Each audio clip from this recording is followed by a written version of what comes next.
approach to it, and I'll show you how we've taught people to present a DAO-make project and what I also call true success. So, first of all, what is your picture of Africa? And of course, I've shown that already. That's the kind of thing we see generally when you hear Africa, isn't it? More or less. Say that again? More or less. More or less, yes. Or some little children that are hungry.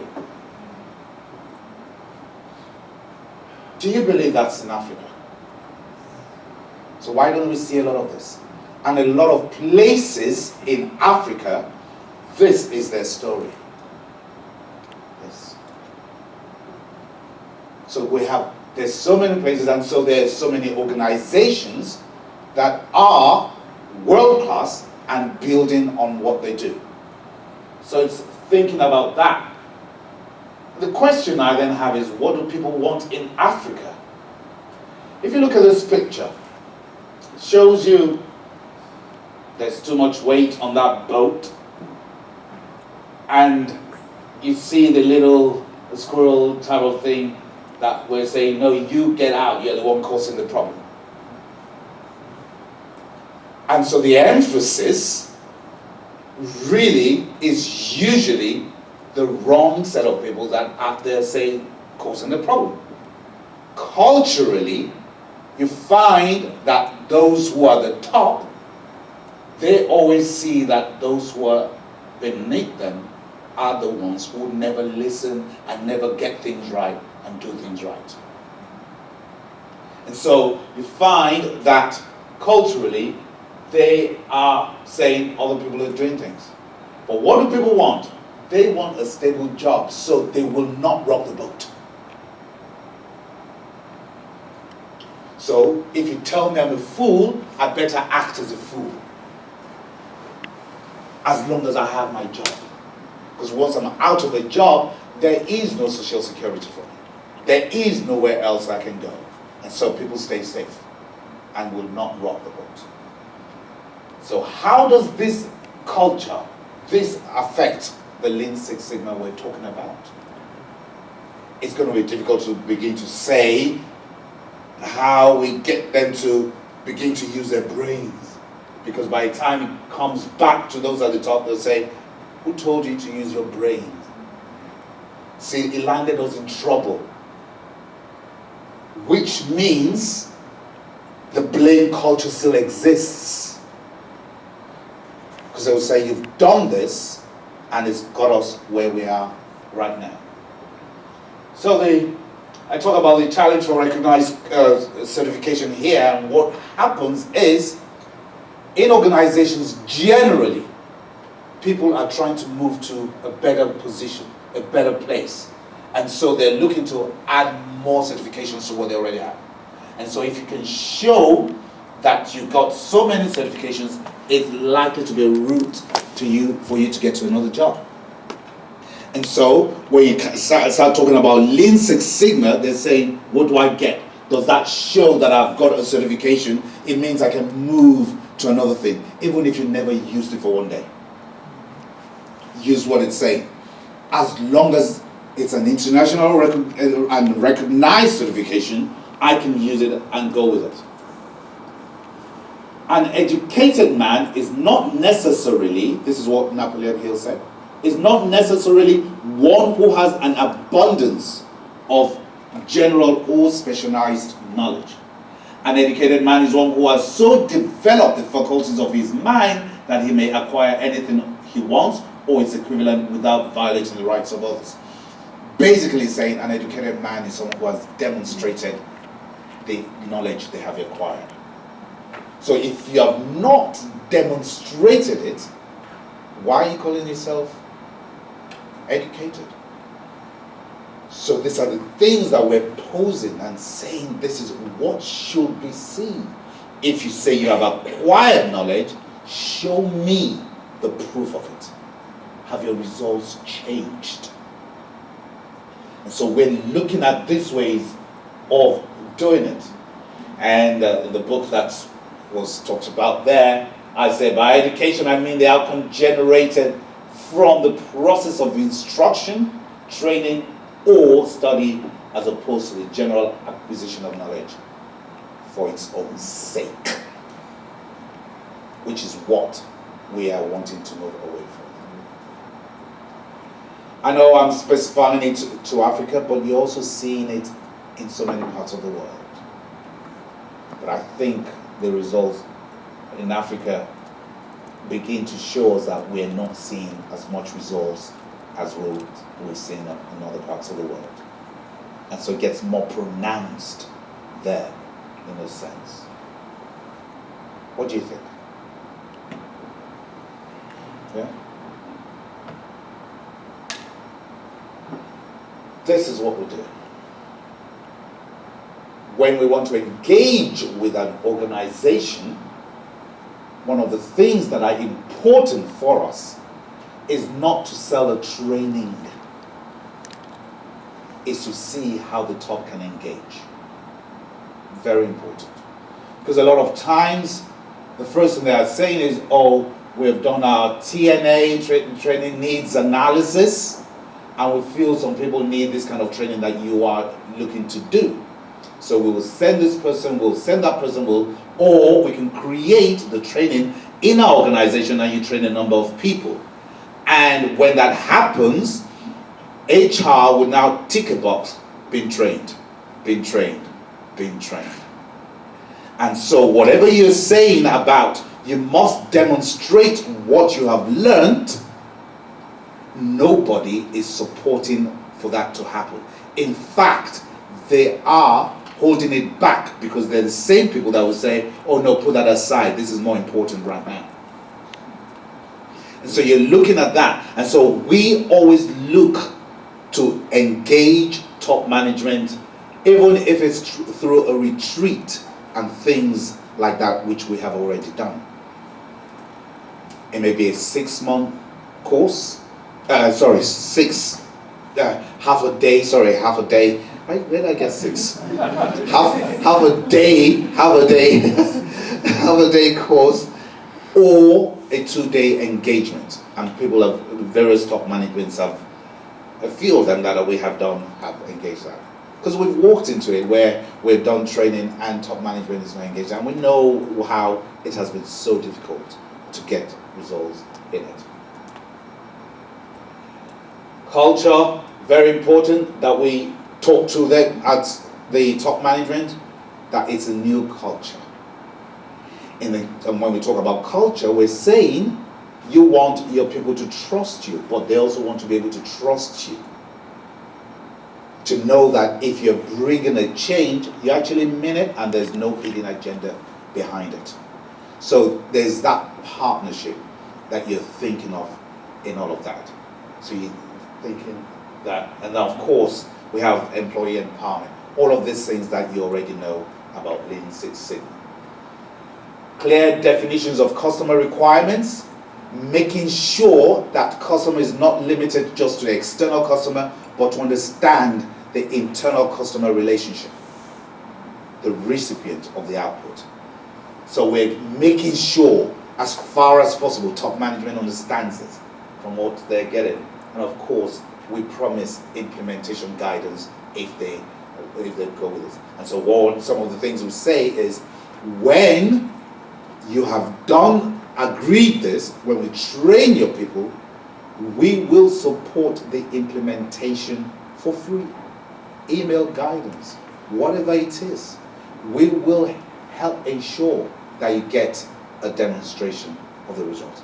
And so what we do is, right, we generally would offer the Green Belt course.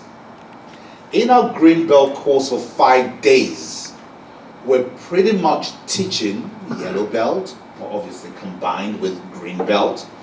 And when we are doing exercises, say for example, we're talking about our define phase, we are saying, okay, we always use the cabaret style of seating. So we have 4 people, so it's a class of typical of 16. We say we don't want to go beyond 16, although some people violate that. Sit in groups of 4, hopefully even from different departments. So when you're now talking about a process, you're talking about your problem process that you have in that area. When we talk about problem statement, Right, create problem statement for that there. So it's like a workshop. And so by the end of the class, they would have started a form of make project. They just need to go back, create a team, because we've taught them the kind of people they will have in a team, and if they're not part of a team, how they are somewhat some kind of stakeholders that they can use. So go and create a team and restart your problem statement, etc., etc., etc., etc. As you're going along, you will definitely have questions, because there's no way you could have understood everything we did while we were here. And this is where we will support you. Everyone is expected to leave the class with a potential process that they want to go and improve. And we say we allow up to 2 people, and maybe stretch it, 3 people to work on a process. At the end of the class, they sit a yellow belt exam. And we say that green belt certification is earned on conclusion of a make project, which is monitored, which is checked, so they understand the use of the tools. They understand how they make things happen. And so we promise that implementation guidance for them. So those become very, very important in our approach to getting results. Of course, that's with the engagement with the member. Hoshinkanri, very important, so that top management can see the alignment all the way through based on the corporate strategy that they have. They can see that this is where we want to go, and how changes cannot just be out of shape, and see the alignment go all the way back up. So we know how they are monitoring all of those changes all through. And this is what we tend to give to them. So of course now depends on the leadership and how they are working towards leadership. And sometimes we do a leadership class to ensure not to make them conform with a particular way, but to make them understand that the demonstration of leadership is how you're able to influence your people, and making them understand that true leadership is not making people do things, but people willing to follow you based on what they see about you. Not because they must have the livelihood that they're getting from the organization. So inspirational leadership is about believing in yourself fervently enough to energize others towards a sense of direction and purpose for your followers. Results of inspiration is seeing these followers strive towards a compelling vision of the future by embracing and embodying corporate values in all aspects of their work with excitement and momentum for change. And so this leadership is the one that is more or less dictating the change, making it clear, the vision and all. And then we talk about that usually when you're talking about change, you will have those who will accept the change and those who will resist it. A lot of times, we spend more time with the resistors of change. Because people will say, oh, I don't want this, etc. And so you're spending your waking moment, sleeping moment, thinking, how am I going to respond to that negative statement, etc., etc. Meanwhile, those who have accepted the change, they said, we're with you. And when you come in the morning, they're saying, oh, by the way, did you know we could do such and such in order to improve it? And a lot of times we put them aside that, look, I don't have time for you right now. Thankfully, this one is on. So we spend more time with the resistors of change, trying to overcome the negatives, and less time with those who are going to create and make it happen quicker. So what then needs to be done is understanding the best way to deal with the resistors of change. Meet with them, conclude very, very quickly, because they can infiltrate, they can easily detract everyone else from it. And the last thing I'll need really is to get rid of them as much as possible so that they don't affect the change. But of course, you've got to be careful how you do it as well, because others are watching. And so it's not that clear cut, but you must know that don't spend too much time with the resistors of change than you are with the acceptors of change. So those are the kind of things that we try to put in place. And so we engage organizations to think about some of these things. I'm glad that we have here one of the organizations that we've had the privilege to start to do a work with. And we've actually had a two-day top management engagement with them. And it's the ILSSI Mansard in Nigeria. And one of the executive directors, I'm glad to say that he's here, and it's Yomi Onifade. And I'll ask him to come forward to just give us a view of what he thinks so far, because they're getting into this race, and then what we're hoping to be able to see in a year's time, maybe, in terms of what they're doing, because they after the top management engagement, they said, no, we really think one of us should be at least one of us must be at this conference. So it's a privilege to have Yomi here. So Yomi, please come forward and come and tell us about AXA in Nigeria, the insurance company. It's getting his relaxation.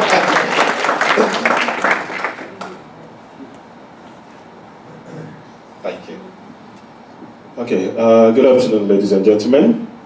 For us, as part of the business, we're always looking for ways to do things easier, faster, better, and cheaper. But a major challenge we've always had is it's a demanding environment where we work in. Things don't work as easily as it does out in the West. But so work-life balance is a major challenge for a lot of our employees. And if you can streamline their processes and get them to do the same task, removing a lot of waste from the system without necessarily cutting cost. I'm all about improving the marginal cost on each process. If you're able to do that, then you can ultimately transfer that benefit back to the staff in terms of better wages. They feel better about their work, they're happier to come back to work each day. The worst thing you can have is an employee who really comes to work because they have to pay bills, who are really not engaged, not in tune with the work that has to be done, with the objective. The company's current mantra is empowering our customers to live a better life. And the only way you can do it is when the employees themselves also are the first beneficiary of that better life. And in engagements with Kola and his team, we started about December. The first session was December. November. Yeah. We've done 2 classes now. Well, Yes. my other senior colleagues failed to decline to do the test, but I did the test yesterday, and Yes. I'm a yellow belt. What do you call it, champion? Yeah. Or yellow belter? Yes. Yeah. Way. So hopefully I will be able to get some of my other colleagues to follow suit. Thank you. And we plan to do 3 classes first of 16 each. Ultimately, the idea is to get as many of our people to go through the yellow belt training first and foremost, and that would then impact on the business as a whole. The beauty about it is that staff turnover is quite high because we're one of the companies that invest a lot in developing our people, so other companies find it easier to come and poach from us. So the luck is they'll be able to carry the message out to other institutions as well. Thank you. Thank you so much. Thank you so much. In fact, they're recruiting someone to actually also babysit the whole process for them. So they're in the process of recruiting that, aren't you? And so they now this is because we have engaged the top. Because if we didn't, they will say, all right, no, this is what is urgent today, leave that alone. But if they know that it's in line with their strategic movement, it is very unlikely for them to be doing that. And so that is some of the thing, that's one of the things that we're finding is a way to go. Let's hold back that certification until you submit a DARMAKE project. And what I have here for you is a typical DARMAKE project that we've had from one of our people, which they have done, and this is what we tell them to present. They present maybe in PowerPoint slides, however many number of slides for us, but showing what they did in the DARMAKE and how they do it. So I've just got one of those who says this is what they did, and you can see here. Now this person is a French speaker, but decided that he wanted to do his own certification in English and also have an English certification. And so when we teach, we sometimes teach English and French, depends on the organization that we are working with. And so you can see with the define phase in the project charter, you've got your problem statement, your goal statement, opportunity statement, etc., and clear. Presented this on one slide. And so when they're first of all doing it, we engage them to say, oh no, you have not stated it where it is not saying what we need to say, etc. And they go back, they do it again, and we guide them. In fact, there's someone in Algeria that I'm actually personally working with right now, Karima, in terms of submitting her improvement project. So we have all of that where we're doing some of these things, which is showing how they are working. Does that make sense? Then in the measure phase, they quantify the current state. They assess state of the disbursement project with a manual process that is time consuming and the data gathered was not complete, etc. And so they basically come up with the as is, what exactly is going on. So showing an understanding of what they are doing basically. Analyze. You can see they have used the 5 whys here. Problem, we don't get accurate, timely disbursement projection. Why is this happening? Because regional departments don't respond timely and accurately. Why is that? Because it entails a lot of data collection and consolidation in Excel. Why is that? Because the process is manual and time consuming. Why is that? Because there's not standardized approach and process to data collect. Why is that? Because there's no automated system for disbursement projection. And we don't try to correct their English or whatever it is. We just want to know that they understand what they're doing. Action, need to automate the disbursement project monitoring process. So they're showing us an understanding of what is going on. That's very, very important.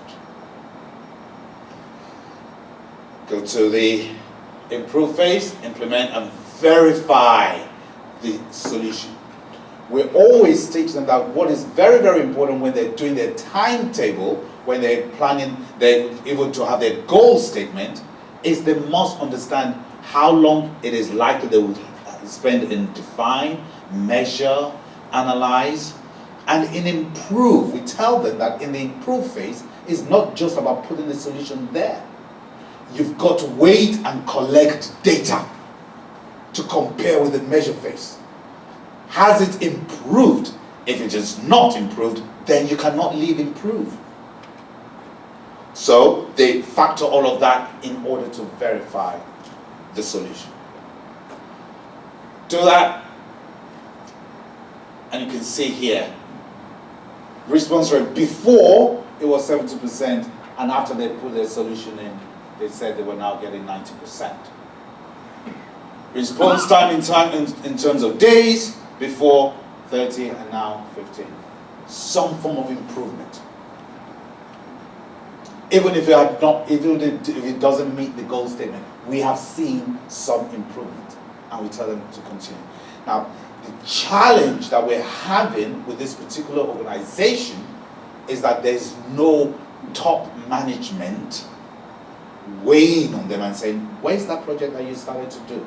Where's the benefit from what you the session you went into? It was a tick box exercise for them. Otherwise, we'll be telling them, you need to continue to improve on this. So these are some of the things that we have found. And of course, the control phase, they're making sure that they maintain the solution, and not only maintain the solution, they also report on benefits. Benefits achieved. The project helped enhance staff productivity time by gaining better results on disbursement projects. Response rate increased by 20%. Response time decreased by 15 days. So we want to show benefit. Whether it's in money or time or whatever it is, we always emphasize you must show what the benefit of the project is. Because we tell them that, look, this is what you're going to use as proof of having been a green belt. So we have all of that to go by. Does this make sense? Because that's what we are doing in trying to make sure it happens. Finally. One day, I was speaker many years ago after someone had spoken. And the person that spoke brilliantly about work ethics that he had and how he had helped his boss as the executive PA of the boss. And he said something at the end, towards the end of his talk, that made me switch off from him. So I hope you're not switching off from him. He said that he was so good that he's so sure that nobody else would be able to serve his boss as well as he did. And I was sad because I thought, so when you left your boss in a mess. So I began to look further into that your success is not based on what you have done personally, but success has been taken out of the word successor. Is based on what happens after you're gone. And most of us will want it to happen that after we've trained, people are using what we've done. That success comes from the word successor. And so true success is based on when you leave, are they doing better? So I always tell people you need to do yourself out of a job. Make sure that when you're running a team, that the team, they know everything that you're doing as much as possible so that you now begin to work towards where you want to go. And that way, that organization will never fail. And this made me think to myself, when we think about, if you remember the tsunami a number of years ago in Japan, I went into a Japanese store and I wanted to order a product. And they said because of what has been going on in Japan that they were not exporting at the time. And I looked at it and thought, okay, well, we'll wait.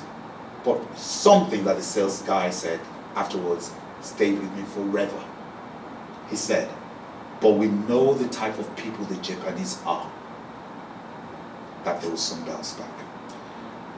What is key about that is, regardless of what happens, they have prepared a people that will always carry on. I've heard before that the average Japanese sometimes would plan for 150 years in advance. I don't know how far that is true.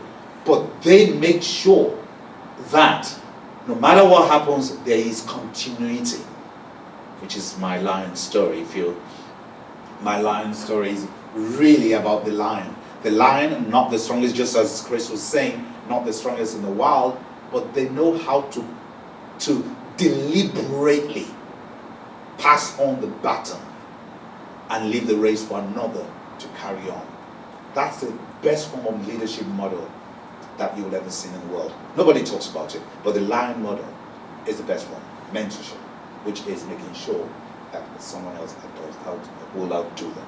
And so this is what we are hoping to achieve for Africa, for the rest of Europe. We're trying to focus on Eastern Europe as much as possible, and eventually obviously the world, but this is what we are doing. Any questions?